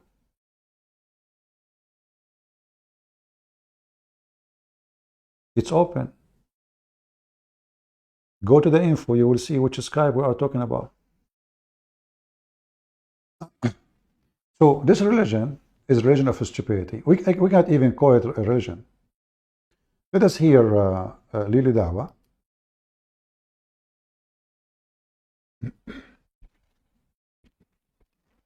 Allah. Argument in the Quran got debunked. Reason, funnily enough, like in the Andrew Tate video that I did, I mentioned that the scientific miracles in the Quran got debunked. And for some odd reason, funnily enough, like as if they thought that it was a slip of the tongue. I'll repeat it again, very carefully. The scientific miracles argument in the Quran got debunked. Yeah, I hope my tajweed was on point. So when I said this, a lot of Islamophobes were celebrating as if I was like, oh my gosh, like this video is going to be me apologizing. And no, listen, it got debunked. Now, let's give some context for some Muslims so they can understand. For example, and I'll tell you where this comes from. And you know why many people in the Duat, YouTubers, my colleagues, like brothers that I work with, didn't do a video. Why did you say that? Because they know it as well. In what sense? Brothers and sisters, I was having a debate with a guy called Phil. Yes? This guy is a scientist or whatever he is, for that matter. I was debating with him, and I can remember this very clearly a couple of years ago. And I took an ayah in the Quran, which I am not qualified to do, which is start doing tafsir. So there was an ayah in the Quran which says that there are 7 heavens. So I was claiming, because of this whole scientific narrative, that this is talking about the ozone layer. Number one, it is haram for me to do that. Why? Because how can I give an understanding to the Quran, the ayah, with no qualifications? And who have ever said that this is the ozone layer? Then I was having a debate with this atheist guy and trying to tell him that there's 7 ozone layers. And he was saying to me, no, my friend, there are 6 ozone layers. And I was saying 7. He was saying 6, 7, 6, 7, 6. And we said, let's go to the NASA page. So we went to the NASA page, and in the NASA page, guess what? It said the argument was apparently from their recent findings, whatever it may be. It's probably changed. And this is my whole point of the video, yeah? Science changes. It said that there is 5 ozone layers. So I looked at him, he looked at me, and I was thinking, I'm saying 7, you're saying 6, NASA is saying 5. That is where the penny dropped for me. You know why? Because we are making claims about the Quran and specific verses, and because we was, not myself, I would say, but a lot of people were very insecure because of the scientific, discoveries or whatever it may be, and we was trying to fit the scientific narrative into the Quran, which was a big mistake, because it's as if as good as we were making science the guideline for the Quran to be accepted. This is nonsense. Yeah, we take the Quran, not science. To hell with science. Science changes tomorrow, today. They talk about the Big Bang. Now there's new studies or whatever, new findings that there was no Big Bang. So my point is what? You cannot come and say this verse here is a scientific miracle, it's a scientific fact. Why? Not because the Quran is wrong, because science changes, number one. Number two, who told you that verse in the Quran is talking about what you're ascribing to it? Simple as that. So that's why I repeat it one more time for my fans, those Islamophobes. The scientific argument, scientific miracles in the Quran is debunked. And we as Muslims, guess what? It doesn't bother us to the least. You know why? Because alhamdulillah, we know what's very interesting? People are flocking to Islam. Isn't that crazy? This is the same guy who said it's an avalanche and brother and sister donate for us because people leave in Islam. The same person. When it's come to donation, he say, brother and sisters, 100,000 people leave in Islam every day. Oh, sorry, a year. And this is supposed in America alone. In Al Jazeera TV, 16,000 Muslims leave in a day. 6,600,000 something a year. And he just said, who am I to give interpretation for the Quran when I don't have a qualification? So all your videos are false. Did he say, and he admitted that he have no qualification? So based in what you were explaining, or now you are, why you are even there talking about it?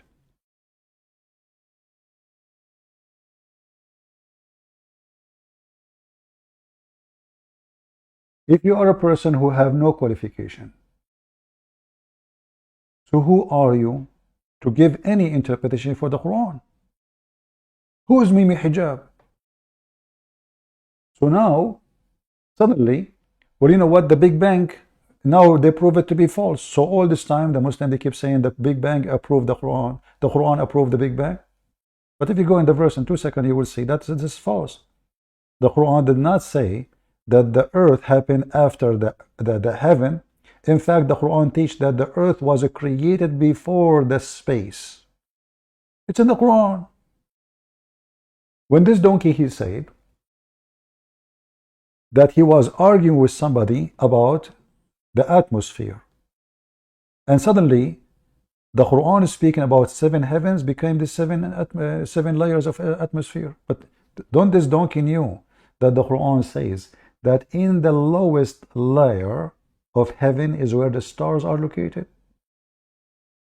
So why you don't admit that not only you have no qualification, but you are stupid and slow?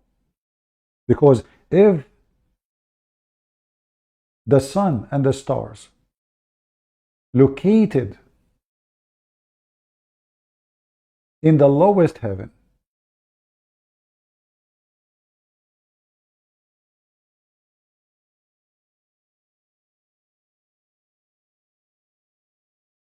how the lowest heaven for you become the lowest layer of atmosphere? You are fooling who? Stupid. Chapter 67, verse number 5. And we indeed adorned, let us zoom out,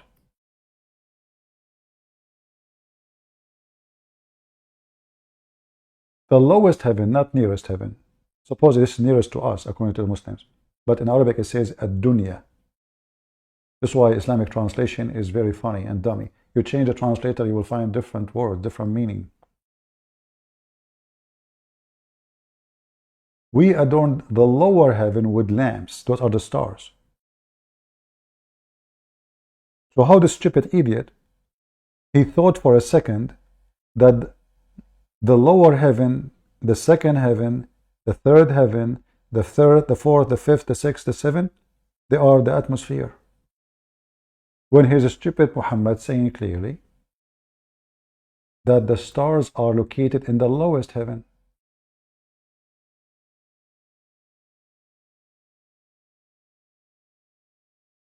When I made my books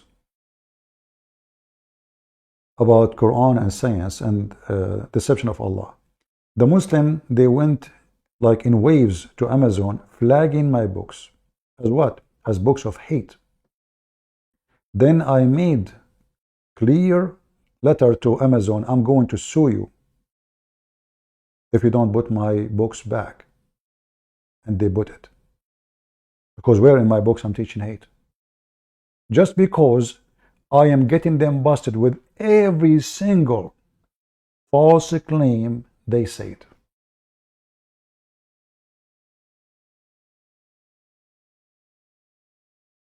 And not only that. After all what they did, now my books is in the website, it's called, which is maybe owned by Amazon, Good to Read Books.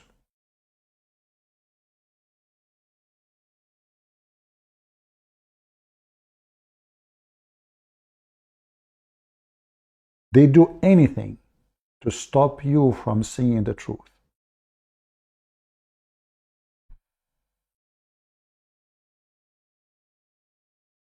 Do we have any Muslim? Where is the guy who said, open your Skype? Where are you? Human. Are you human really?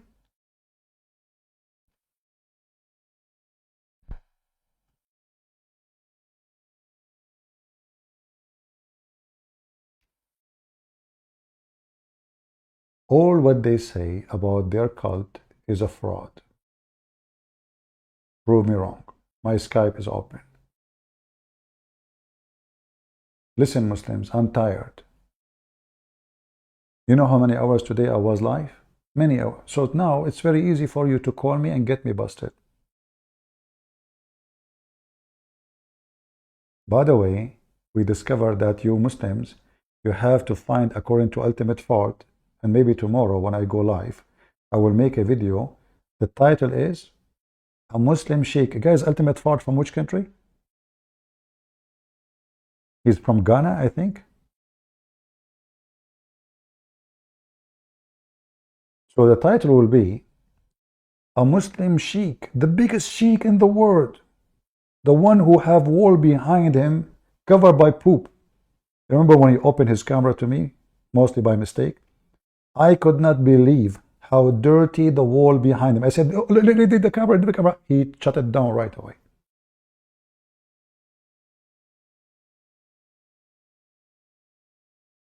I could not. Senegal, okay. So we will make a title. The biggest sheikh in Senegal said that a Muslim woman, she have to fornicate 4 different times and 4 different witnesses in 4 different times in order to be proven that she is fornicating. Did I lie? It's recorded. I said, the Quran says, you have to bring 4 witnesses to prove your wife is fornicating. You have to call 4 witnesses to come and see your wife being effed. He said, not in the same time. Watch the video. This is religion.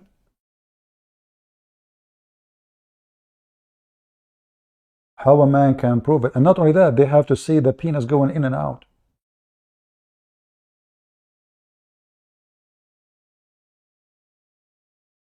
So if a woman have sex with a man, even in the bus, in front of everybody, if they could not have a clear image of his penis, excuse my language, going in and out, Muhammad, he said, like the pen going in the inkwell.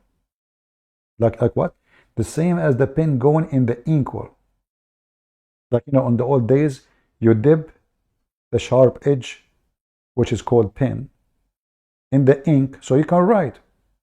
This is how you should see the women fornicating with the man. If you don't see that, there's no fornication. So, excuse my language again. Let us say a woman, she jumped in the middle of the stadium. Where? In the middle of a stadium. How many? It is the World Cup. And Prophet Macy's, he was there.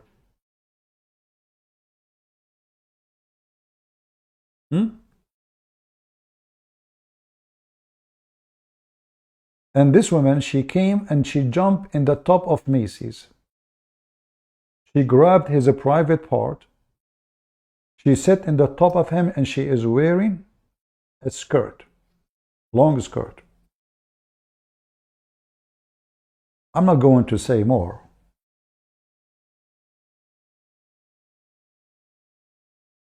And she performed sexual act, intercourse. The 100,000 people watching Macy's, in the top of him there is a woman going up and down. They cannot prove that she did fornicate with Macy's. Why? Because simply not even one of those 100,000 or 100 million watching the World Cup saw his penis going in and out. This is not fornication.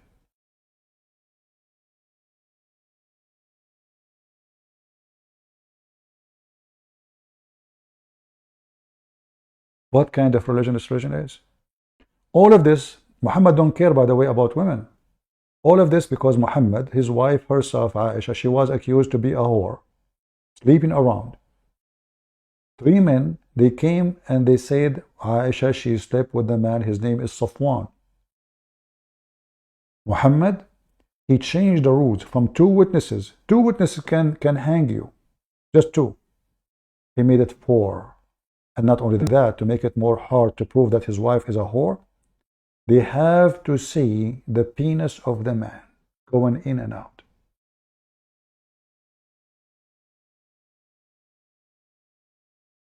So now Aisha, the wife of Muhammad, in the top of Macy's, wearing her Arabian dress, going up and down, and there's millions of people watching on TV, and the camera zooming in and out, trying to find where is the penis going, but they cannot see it because she is wearing a skirt. There's no proof.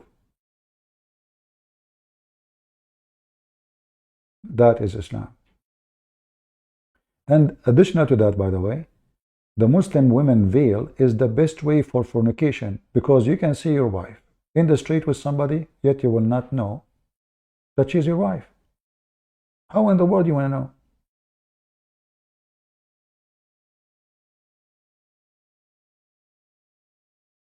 How in the world a Muslim man can find out if this is his wife or not? She's not allowed to talk to him. He's not allowed to talk to her. She's covered by the tent, the black tent. How you can find out if this woman walking with this guy is your wife? There's no way.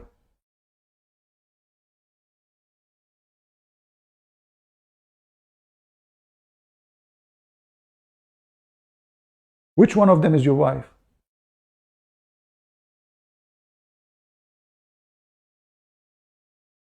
Let me guess.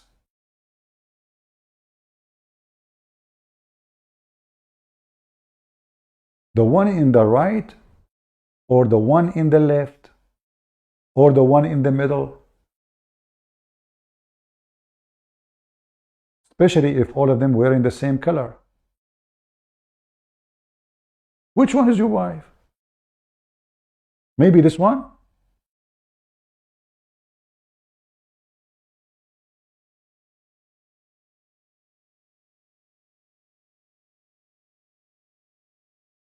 It is the best way for fornication. Nobody will know who you are. Nobody will know you are with who. Nobody will know anything about you.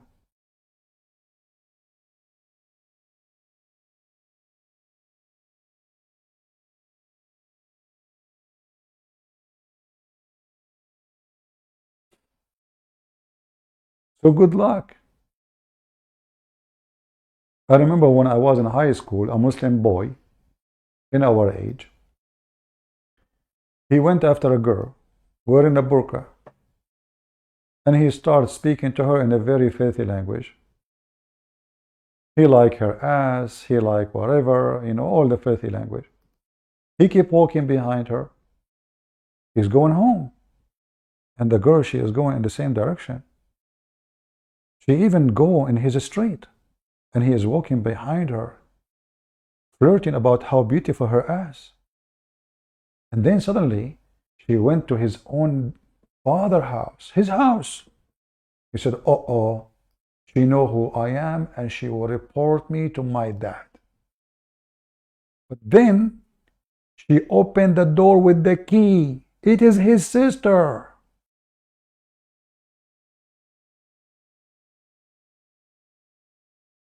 His sister. He was chasing the ass of his sister because she was wearing burqa. And the sister did not say anything because she want to get him busted. She kept her mouth shut. He kept following her, speaking very filthy language. She's walking in my house direction. It's my lucky day. I don't even need to follow her somewhere else in my way home. Then, oh my Allah, she stopped in the front of my door. Oh, she will tell my dad she know me.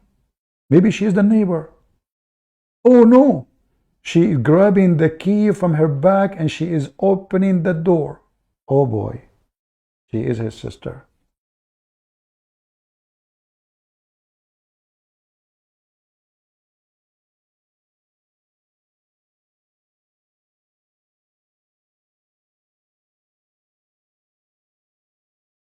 What is the guy? His name is a human when I call me. You decide not to be human no more. So you are a human who agree that a daughter, she is 6 years old, can be effed? Is that what a human do?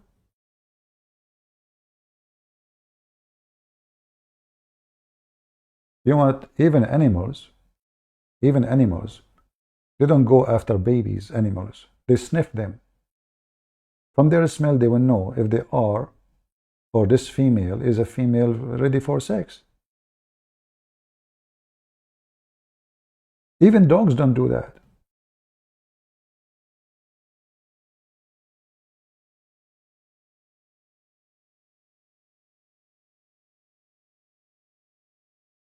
She was 9. Who said so? Who said she was 9? She was 6 when she married to him. At the age of 9, he had full intercourse. So he was having sex with her without intercourse at the age of 6, which is 5, by the way. The intercourse happened at the age of 9.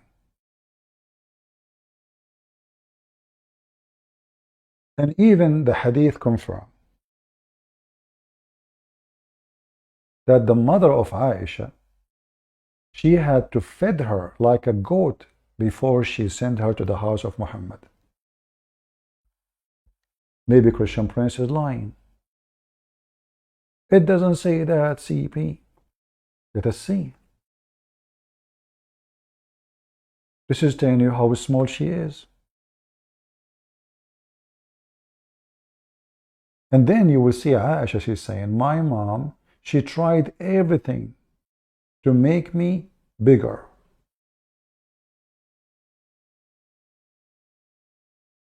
Nothing worked until she gave me cucumber and date. I'm just looking for the hadith.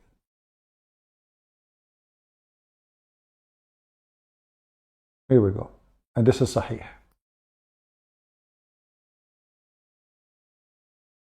My mother was trying to fatten me.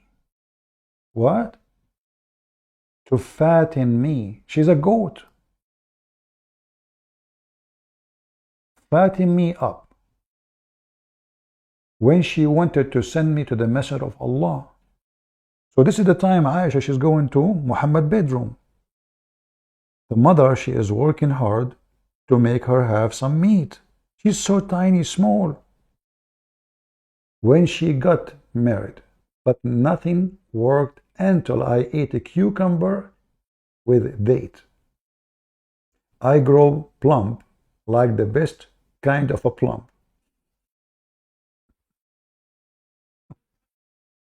It turned to be if you eat a cucumber and date, you get fat. Now all women, they will never eat a cucumber again, and no women will eat date. Is that my false story? Sahih. It says Sahih. A Muslim is asking me a question. Look. The Muslim, he tried to change the topic. Did Jesus eat? Well, my God can eat. Can your God eat? My God too, he can fast. As the Bible says, 40 days. Can a human being fast for 40 days without food at all? Without water? You Muslim, you claim in Ramadan. You fast for 5-6 hours and you are so tired. In fact, you're not fasting because you eat all night like a donkey. And then you sleep the rest of the day. And then you wake up after noon and now you sit up as fasting. In fact, what you did, nothing. You just switched day and night and day. Jesus was fasting for 40 days. 40. Not 4 hours. Not 4 days. 40 days. So Abdul, in order to avoid the disaster we see in front of us, that the mother of the believer, she was just a baby, and her mother, she is pushing food in her mouth, he come to the question, did Jesus used to eat? Well, your God don't eat because he is an idol. Isn't he?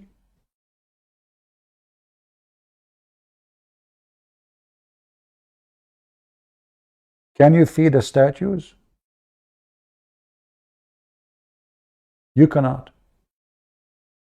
My God, he can do whatever he wants. Your God cannot. Can your God, Allah, have a son? No, he cannot. Why? Because he is not married. He didn't say anything except, well, how I can have a son if I don't have a girlfriend? Okay, if Allah is God, do God required to have a female to have a son? I thought He is God. It's required for me or for any creatures who they are male and female to have children or babies. But God is different. He's a miracle. He is the one who do miracle, and He is a miracle Himself. So why the God of Islam saying, how can I have a son if I don't have a girlfriend? Is that because he is not eating?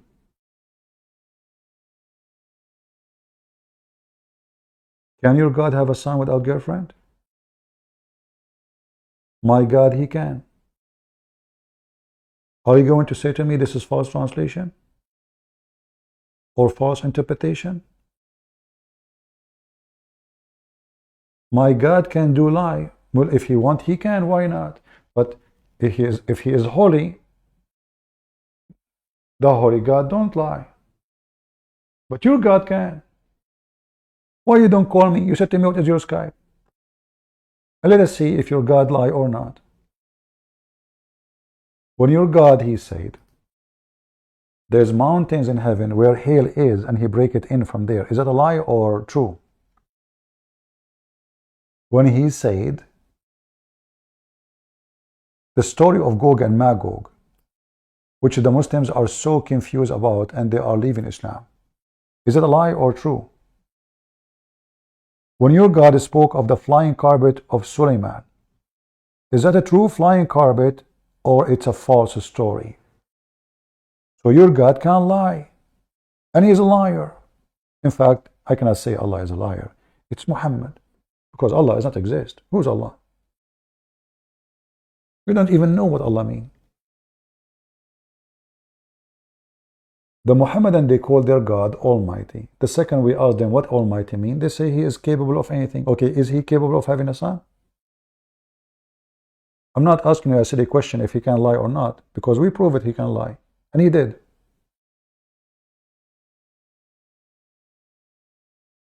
Can your God be 3 and 1 in the same time? The Muslim, they say no. Well, my God, He can. Can your God be spirit, yet in the flesh in the same time? My God, He can. Can your God? The Muslim, they say no. So what make your God God? Can your God resurrect the dead? The Muslim will say yes. How come He could not resurrect anything in the time of Muhammad? When people just keep begging Him, even Muhammad, he begged Him when his babies died, according to Muslims. What about Muhammad dying by poison?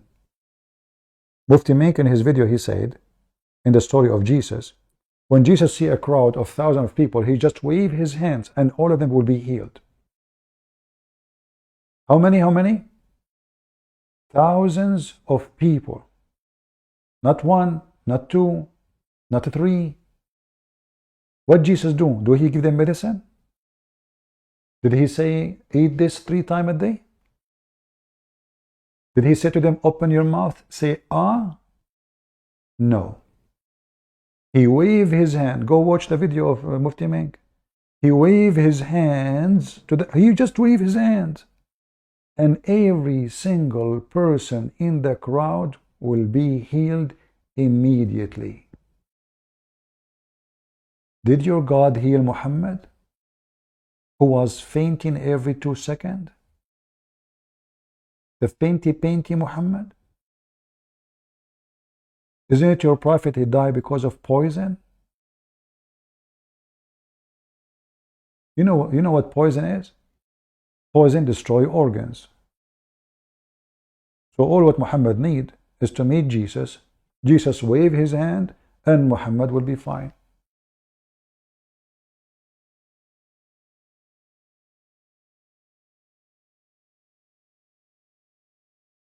The Bible report that if the disciple decide to write all the miracles of Jesus, there's no books in the world can hold it together. So when we say the Bible, Jesus did this and that, the disciple, they just wrote important stories for a reason. Otherwise, if they want to write every single miracle, no books can hold it.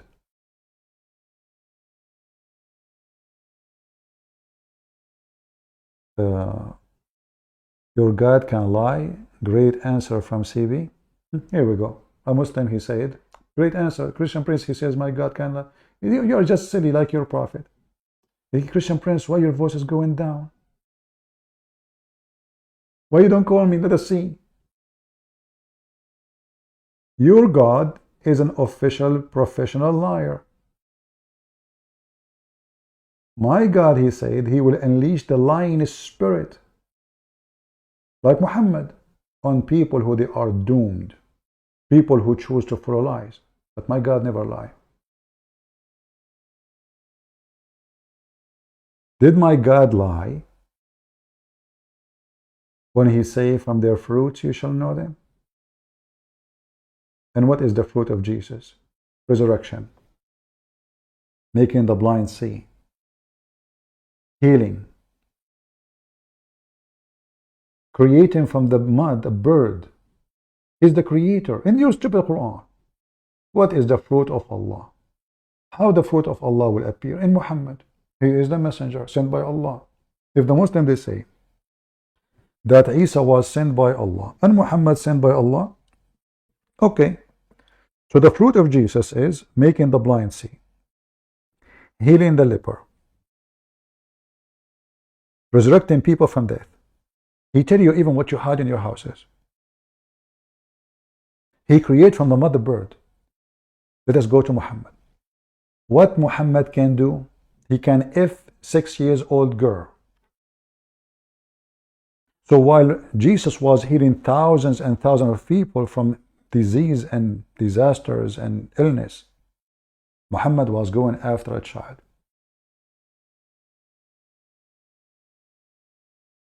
When a blind man came to Muhammad, what Muhammad did? He kicked him away. Why? Because he was speaking to rich people. When a blind man came to Jesus, Jesus made him see. You will notice that the blind man, when he spoke to Jesus, he did not say to him, give me a sandwich, Jesus. I'm poor. I'm a blind man. I cannot work. What do you want? He said, I want to see, Lord. You ask. Your request is a proof that you are speaking to God. You don't ask a human being, let me see, Lord.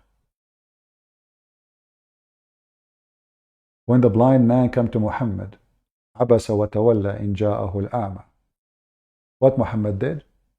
He kicked him out. When the people start talking about what kind of a man, what kind of manner he had, he kicked a blind man from his house. And he claimed to be a prophet. As Aisha, she said to Muhammad, she said, you who claim to be the messenger of Allah, which means you are obviously not. Aisha said that to him. And then Muhammad, he said to Abu Bakr, that heaven is made for from as-sufaha, which means the stupid, the silly, and she is one of them.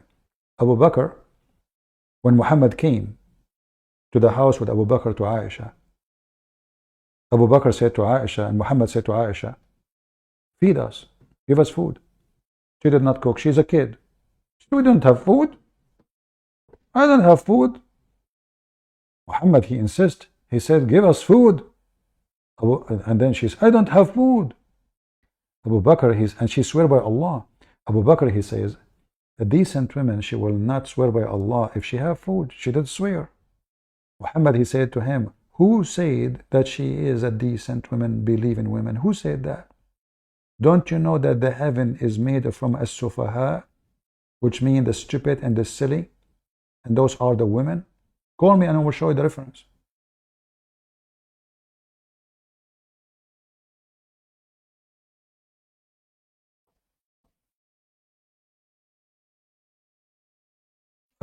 Where did all the people go and that died before Jesus came? I don't know what they mean. Came where? rephrase your question if you want me to answer you. If you are saying what will happen to the people who before Jesus, God will judge even those who do not know Jesus, even those who never heard of Moses. He will judge them based in their knowledge. Which means if you are a person who live in the jungle, you never heard of the Holy Bible, you never met anyone, he's a Jew or from Abraham or any, you will be judged by what you know. God is fair. Human being, when God created him,